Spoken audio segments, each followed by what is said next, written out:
रहा है और यूनिट 4 में आज हम चर्चा करने वाले हैं सैयद वंश के बारे में। सैयद वंश के पहले हमने तुगलक वंश की चर्चा की थी। तुगलक वंश में हमने देखा किस तरह गियासुद्दीन तुगलक ने अपने प्रतिभा के बल पे एक नए राजवंश की नींव डाली। उसके इसी चीज़ को आगे बढ़ाया उसके बेटे मोहम्मद बिन तुगलक ने। बाद के समय में फिरोज तुगलक जो थे उनके समय में थोड़ी बहुत स्थिति डामाडोल हो गई थी। उसके बाद के जो उत्तराधिकारी आते हैं सबसे पहले उसकी चर्चा कर लेते हैं। फिरोज खां तुगलक के बारे में बात करें तो फिरोज खां तुगलक के बाद नुसरत शाह तुगलक, उसके बाद महमूद तुगलक और फिर सबसे अंत में नसरत शाह तुगलक आते हैं शासक के रूप में। लेकिन उसके बाद के जो उत्तराधिकारी रहते हैं, मतलब कि फिरोज के जो उत्तराधिकारी रहते हैं, वो पूरी तरह से अयोग्य रहते हैं।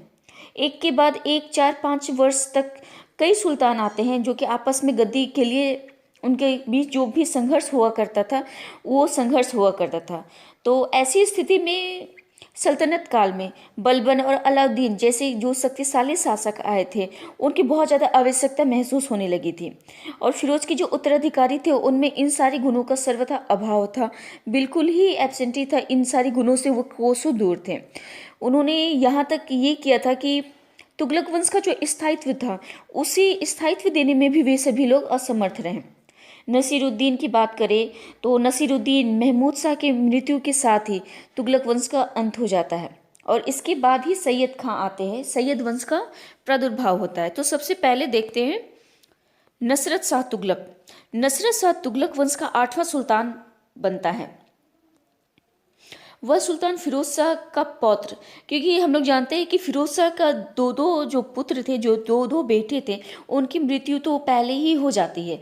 तो फिरोज शाह के बाद उसका पोता जिसका के नाम था नसरत शाह, वो गद्दी संभालता है और उसने जनवरी 1395 ईस्वी में गद्दी संभाली।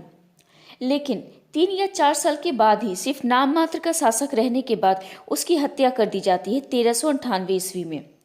अपने शासनकाल में वह फिरोजाबाद में एक दरबार लगाता था, जबकि उसका प्रतिद्वंदी और चचेरा भाई महमूद तुगलक था जो कि दिल्ली में शासन कर रहा था। महमूद तुगलक ही वो शासक था जिसने कि अपने भाई नसरत शाह को विष देकर उसे मौत के घाट उतरवा दिया था और उसके बाद खुद ही तुगलक वंश का शासक बन बैठा था। लेकिन बाद के शासकों में महमूद तुगलक के अंदर भी वो क्वालिटीज़ देखने को नहीं मिलती हैं जो कि तुगलक वंश को संभाल सके। तो इसके बाद आते हैं महमूद तुगलक। महमूद तुगलक दिल्ली के तुगलक वंश का अंतिम सुल्तान माना जाता है। उसके राज्यकाल में अनवरत संघर्ष चलते रहे और अपनी दुरावस्था अपनी चरम सीमा पर पहुंच जाती है। महमूद तुगलक के समय दिल्ली सल्तनत से दक्षिण भारत, बंगाल, खानदेश, गुजरात, मालवा, राजस्थान, बुंदेलखंड आदि इतने सारे प्रांत स्वतंत्र हो जाते हैं। जैसे कि हम जानते हैं कि दिल्ली सल्तनत से स्वतंत्र होने वाला सबसे पहला जो प्रांत है वो बंगाल था। लेकिन महमूद तुगलक जो है उसके शासनकाल में आते आते दिल्ली सल्तनत का जो शासन व्यवस्था है वो कुछ वर्ग मील में ही सिमट कर रह जाता है और ये सारे जो प्रांत थे वे स्वतंत्र हो जाते हैं। इसके समय में मलिक सरवर नाम का एक हिजरा था जो कि सुल्तान से काफ़ी ज़्यादा घुला मिला था। उसने सुल्तान से मलिक उस सर्क यानी कि पूर्वाधिपति की उपाधि ग्रहण की थी और जौनपुर में एक स्वतंत्र राज्य की स्थापना भी कर लिया था। महमूद तुगलक का शासनकाल इस समय दिल्ली से पालम यानी कि निकटवर्ती के कुछ जिलों तक ही सीमित रह गया था। इस समय नसरत शाह तुगलक एवं महमूद तुगलक ने एक साथ शासन किया था। हम लोग जानते हैं कि नसरत शाह जो है अपना दरबार दिल्ली में ना लगा करके दूसरी जगह लगाता था, जबकि महमूद तुगलक ने अपना दरबार दिल्ली में लगाया था। नुसरत शाह जो कि फिरोजाबाद में अपना दरबार लगाता था। महमूद तुगलक के समय तैमूर लंग ने 1398 ईस्वी में दिल्ली पर आक्रमण किया था। एक पैर से लंगड़ा होने के कारण तैमूर लंग को तैमूर लंग यानी कि लंगड़ा आदमी इस नाम से जाना गया है। तैमूर के आक्रमण से डरकर दोनों ही सुल्तान राजधानी से भाग गए थे और 15 दिन तक राजधानी में रहने के बाद तैमूर वापस चला गया था और खिज्र खां को अपने विजित क्षेत्रों का राज्यपाल नियुक्त किया गया था। एक मान्यता के अनुसार तैमूर आक्रमण के बाद दिल्ली सल्तनत का विस्तार सिमट कर पालम तक ही रह गया था। तैमूर के वापस जाने के बाद महमूद तुगलक ने अपने वजीर मल्लू इम्बार की सहायता से पुनः दिल्ली का सिंहासन पे अधिकार जमा लिया था। लेकिन बाद के समय में मल्लू इकबाल ने मुल्तान के सूबेदार खिज्र खां से युद्ध करते हुए मारा गया और मल्लू इकबाल के मरने के बाद सुल्तान ने दिल्ली की सत्ता एक अफगान सरदार यानी कि दौलत खां लोदी को सौंप दी। इस तरह से हम देखते हैं कि जिस गद्दी का जो हस्तांतरण हो रहा है, शक्तियों का जो हस्तांतरण हो रहा है एक शासक से दूसरे शासक के पास, तो इसमें बस वही शासक टिके रह पा रहे हैं जो कि अपनी जिनके अंदर की योग्यता आ रही है। जैसे कि तैमूरलंग ने क्या किया? तैमूरलंग ने जिस खिज्र खां को अपना राज्यपाल नियुक्त किया, बाद के समय में वही सैयद वंश का संस्थापक बनता है। यहाँ पर अगर महमूद तुगलक की बात करते हैं तो महमूद तुगलक की मृत्यु 1412 ईस्वी में हो जाती है और 1413 ईस्वी में दिल्ली सिंहासन के लिए दौलत खां लोदी और खिज्र खां उन दोनों ने ही दिल्ली पर अधिकार करके एक नए राजवंश की नींव डाली, जिसे कि हम सैयद वंश के नाम से जानते हैं। और इसी की चर्चा आज होने वाली है, सैयद वंश। सैयद वंश की बात करें तो सैयद वंश मध्यकाल में सैयद वंश का शासनकाल सबसे कम हुआ, लगभग 37 वर्षों तक का ही शासनकाल हुआ, जिसमें कि सैयद वंश ने अपना राजकार्य संभाला था। सैयद वंश अथवा सैयद वंश दिल्ली सल्तनत का चतुर्थ वंश था, चौथा राजवंश था। उन्होंने तुगलक वंश के बाद अपनी स्थापना की थी। सैयद या फिर मोहम्मद, सैयद वंश के जो संस्थापक थे खिज्र खां, उन्होंने अपने आप को मोहम्मद साहब का वंशज बताया है, क्योंकि इस बारे में बहुत ज़्यादा देखने को नहीं मिलता है। कुछ इतिहासकारों का मानना है कि वह मोहम्मद साहब के ही वंशज थे, लेकिन कुछ इतिहासकारों का मानना है कि ये सिर्फ कपोल कल्पित कथाएं हैं। तैमूर के लगातार आक्रमणों, पहले हम लोग खिज्र खां के बारे में जानते हैं। सैयद वंश का संस्थापक के रूप में खिज्र खां का ही नाम आता है और कहा जाता है कि वे पैगंबर मोहम्मद के वंशज थे, लेकिन इसके बारे में कोई बहुत ज़्यादा प्रमाण मिलता नहीं है देखने को। कहा जाता है कि उसके जो पूर्वज थे वो अरब से जो मुल्तान थे वहाँ आकर बस गए थे, यानी कि वे लोग अरबी थे। और मुल्तान के सूबेदार मलिक मर्दान दौलत जो कि मुल्तान के उस समय के तत्कालीन सूबेदार थे, उनकी बहुत ज़्यादा कृपा थी खिज्र खां के पिता के ऊपर, और खिज्र खां के पिता का नाम था मलिक सुलेमान। दौलत खां ने मलिक सुलेमान को अपने बेटे की तरह माना और बाद के समय में जब फिरोज का शासनकाल आता है तो उन्होंने खिज्र खां को मुल्तान का सूबेदार नियुक्त कर दिया था। लेकिन 1395 में क्या हुआ? मल्लू इकबाल का एक भाई था सारंग खां ने खिज्र खां के साथ युद्ध कर उसे मुल्तान से भागने के ऊपर विवश कर दिया था और खिज्र खां भागकर मेवात चला जाता है। बाद के समय में जब तैमूर का आक्रमण होता है तो खिज्र खां ने तैमूरलंग का साथ दिया और इसी से खुश होकर के जब तैमूर वापस जा रहा था तो उसने जितने भी जगहों को जीता था उन सभी पर खिज्र खां को वहाँ का राज्यपाल घोषित कर दिया और उसे सुल्तान की उपाधि देनी चाहिए, लेकिन खिज्र खां ने सुल्तान की उपाधि नहीं ली, बल्कि उसने क्या किया, अपने आप को रैयत-ए-आला की उपाधि से ही संतुष्ट रखा, यानी कि उसने रैयत-ए-आला की उपाधि से शासन किया था तैमूरलंग के प्रतिनिधि के रूप में। उसने और एक काम क्या किया था, उस तैमूर का जो बेटा था उनका नाम था शाहरुख, उसको हर साल हमेशा ही भेंट या फिर राजस्व भेजा करता था। तो इस तरह से ये देखने को मिलता है कि खिज्र खां जो कि इस वंश का संस्थापक था, उसने अपने आप को एक नए वंश के रूप में नहीं देखा, बल्कि उसने अपने आप को शाहरुख या फिर तैमूरलंग इनके उत्तराधिकार, इनकी प्रतिनिधि के रूप में देखा। और शायद इसीलिए तो था कि उसने कई वर्षों तक खुतबा भी जो पढ़वाया था वो शाहरुख के ही नाम से खुतबा पढ़वाया था। इसके अलावा उसने जो सिक्के चलाए थे वो तुगलक के शासनकाल में जो सिक्के चलाए जा रहे थे जिन पे उनका नाम अंकित किया जाता था, वही सिक्कों का प्रचलन इस समय काल में भी देखने को मिलता है। इसका एक और कारण भी हो सकता है क्योंकि जब सैयद वंश का शासनकाल आया तो सोने चांदी की बहुत ज़्यादा कमी हो गई थी, शायद इसलिए उसने सिक्कों को बदलना उचित नहीं समझा था। इस वंश का सबसे मूल उद्देश्य था तुर्क और अफगान सरदारों को संतुष्ट रखना उसने अपनी प्रजा के लिए भी बहुत सारे काम किए थे, उन्हें संतुष्ट करने का काम किया था। लेकिन खिजर खां की बात करें तो खिजर खां का दिल्ली पर जब अधिकार हो जाता है तो उस समय पंजाब, मुल्तान और सिंध सिंध दिल्ली सल्तनत में सम्मिलित कर लिया जाता है, क्योंकि खिजर खां अपने आप में एक काबिल शासक के रूप में जाना जाता है और सैयद वंश का सबसे काबिल शासक खिजर खां ही रहता है। इस वंश की देखें तो इस वंश में 4 शासकों का प्रादुर्भाव होता है। सबसे पहला तो है खिजर खां, फिर मुबारक शाह, फिर मोहम्मद शाह, फिर आलम शाह। इन चारों में सिर्फ खिजर खां के ही अंदर वो क्वालिटी रहती है जो कि एक शासक वर्ग के अंदर होना चाहिए था। तो यहाँ हम लोग देखते हैं, यह बताया जा रहा है कि इस वंश की स्थापना खिजर खां ने की थी, जिन्हें तैमूर ने पंजाब क्षेत्र का राज्यपाल नियुक्त किया था। खिजर खां ने दिल्ली की सत्ता दौलत खां लोधी से छीनकर सैयद वंश की स्थापना की, लेकिन वह सुल्तान की पदवी को प्राप्त करने में सक्षम नहीं हो पाया। उसने खुद ही वो पदवी धारण नहीं की थी, बल्कि उसने अपने आप को रैयत ए आला, जिसे कि जागीरदार कहते हैं, उसकी पदवी धारण की थी। खिजर खां के बाद उसका बेटा मुबारक खां आता है और मुबारक खां के हाथ में जब सत्ता आती है तो उसने अपने सिक्कों में, उसने अपने शासनकाल में जो सिक्के जारी किए उसमें मुइजुद्दीन मुबारक शाह के रूप में अपना नाम अंकित करवाया था। उसके क्षेत्र के बारे में बहुत ज़्यादा विवरण जो है वो याहिया बिन अहमद सरहिंदी के द्वारा जो रचित है तारीख़ मुबारक शाही में मिलता है।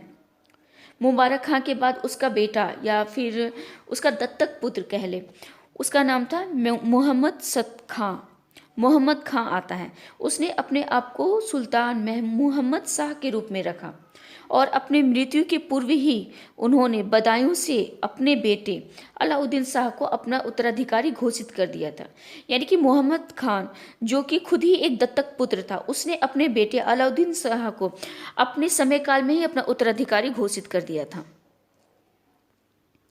इसके कार्यक्रम के बारे में देखते हैं एक एक करके, किस तरह से खिजर खां आते हैं, फिर मुबारक शाह आते हैं और बाद के शासकों के बारे में। चूँकि खिजर खां इस वंश के संस्थापक थे, उन्होंने फिरोज शाह तुगलक के अमीर मलिक मर्दान दौलत के दत्तक पुत्र सुलेमान के पुत्र थे। दत्तक पुत्र इसलिए कहा गया है क्योंकि दौलत खां जो थे उन्होंने मलिक सुलेमान को अपने बेटे की तरह माना था और उसके लिए उचित प्रबंध किया था। इसीलिए तैमूर के वापस लौटते समय उन्हें रैयत आला की उपाधि देकर के मुल्तान, लाहौर और दीपालपुर का एक स्वतंत्र शासक नियुक्त किया गया था। उन्होंने तैमूर वंश की सहायता से दिल्ली सत्ता प्राप्त की थी और जीवन भर रैयत आला की उपाधि से संतुष्ट रहे थे। उन्होंने तैमूर ने भारत में अपने प्रतिनिधि के रूप में खिजर खां को रखा था। बाद के समय में देखें तो मुल्तान की जो सेना थी, मुल्तान से सेना लेकर खिजर खां ने तुगलक वंश पर हमला किया था और 6 माह में रोहतक पर अपना आधिपत्य स्थापित कर लिया। इस समय दिल्ली सल्तनत पे मोहम्मद शाह तुगलक का शासनकाल था। मोहम्मद शाह तुगलक जो कि तुगलक वंश से संबंधित शासक था, उसने बाद के समय में जब मोहम्मद शाह का निधन हो जाता है, उसकी मौत हो जाती है, तो तुगलक वंश का अंत हो जाता है, क्योंकि मोहम्मद शाह का अपना कोई बेटा नहीं था। उसने अपने शासनकाल में किसी उत्तराधिकारी को भी घोषित नहीं किया था। इसलिए दिल्ली में अराजकता फैल जाती है, क्योंकि जब राज सिंहासन खाली होता है उससे अनिश्चितता की स्थिति उत्पन्न हो जाती है। तो इस समय दौलत खां लोधी ने क्या किया था, दिल्ली की सत्ता को अपने हाथों में ले लिया था और खिजर खां ने दिल्ली पर हमला करके 4 महीने में जीत दर्ज कराकर दिल्ली पर अपना शासन आरंभ कर दिया, उसमें अपना नाम दर्ज करवा लिया। उसके बाद आते हैं मुबारक शाह।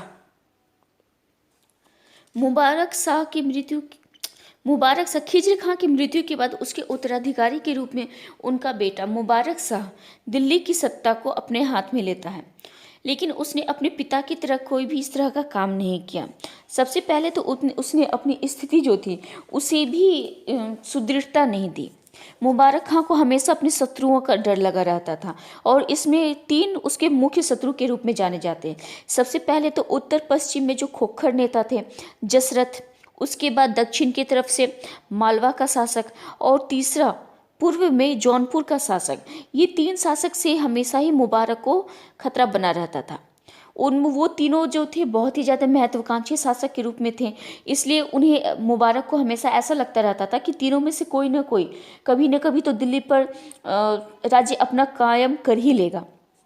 मुबारक की बात करें तो मुबारक को काबुल के नायब सूबेदार शेख अली एक अन्य व्यक्ति था, उसके आक्रमण का मुकाबला सहना पड़ा था। शेख अली ने क्या किया था, सुरसुती, अमरोहा और तबर हिंद के विद्रोही सूबेदार पुलाद की सहायता ली थी और खोखर जाति जो थे, जो कि उत्तर पश्चिम की ओर शासन कर रहे थे, उन लोगों से भी अपना लाभ उठाना चाहता और उन सबको अपनी तरफ मिलाकर के उसने बहुत सारी क्षेत्रों प्रांतों पर शासन कायम कर लिया था, जैसे कि जालंधर, फिरोजपुर, लाहौर और मुल्तान। इन सभी जगहों पर उसने शासन व्यवस्था ही कायम नहीं की बल्कि लूटपाट बहुत बड़े स्तर में किया था। हालांकि बाद के समय में मुबारक की जो सीमाएं थी उसके अंतर्गत किसी भी प्रदेश को वह अपने आधिपत्य में बाद में कायम नहीं कर सका था।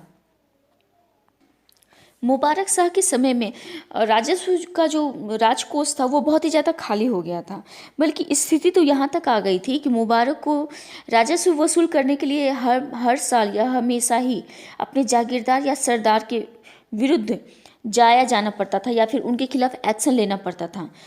सबसे पहले तो ये बात है कि इस समय में स्थिति इतनी ज़्यादा कमज़ोर हो गई थी, शासक की जो स्थिति थी बहुत ज़्यादा दयनीय हो गई थी कि प्रांत का कोई भी शासक, प्रांतीय शासक जो हुआ करते थे, वे सुल्तान का वैल्यू नहीं देते थे।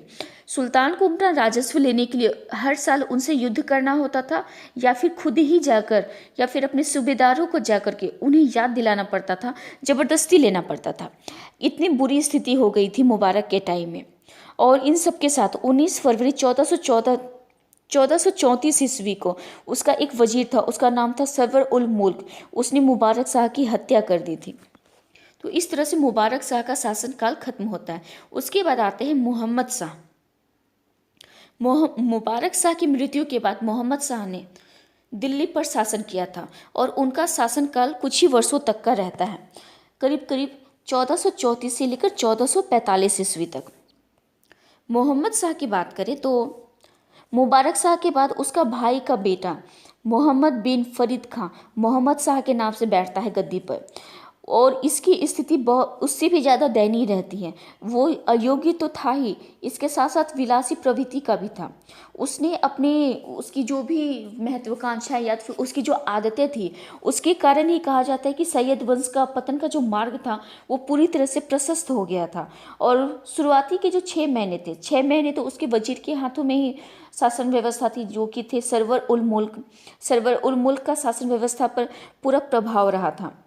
यहाँ तक कि सरवर उल मुल्क ने क्या था कि जितने भी सरदार थे उन सभी जगहों पे अपने जो उसके जो मानने वाले लोग थे उन्हें स्थापित कर दिया था और जो सुल्तान के लिए सोचा करते थे उन सरदारों को या तो निष्कासित करवा दिया था या फिर उन सबका वध करवा दिया था।